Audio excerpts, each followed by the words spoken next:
இருந்தாதான் நம்ம கிராமத்தினுடைய விவசாயம் நல்லா இருக்கும். இதை நன்றி, வணக்கம். கோபால் அவர்களை சிறப்புரையாற்றுவார்கள். வருகின்றிருக்கிறார்கள்.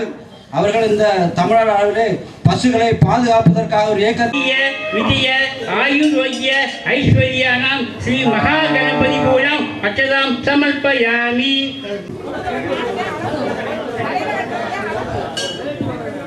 மூலம் சமர்ப்பயாமி. இப்போ அந்த பசுமாட்டிக்கு போக வேண்டியதான், அங்கே வச்சுக்கங்க. இப்போ எல்லாம் கணபதி பூஜை முடிஞ்சது. அவங்க பிள்ளையார் பிரார்த்தனை பண்ணிக்கிங்க. சகலமும் வேண்டிட்டு எல்லாரும் கோபாலாவுக்கு பின்னாடி போய் எல்லாரும் நின்று கடைசியில் தட்டை வச்சிருங்க. அம்மா எல்லாம் அமைதியாங்க, எல்லாம் சேர்த்து எல்லாம் ஒரே சர்வ விக்கின உபசாந்தையே ஓம் ஓம் ஓம்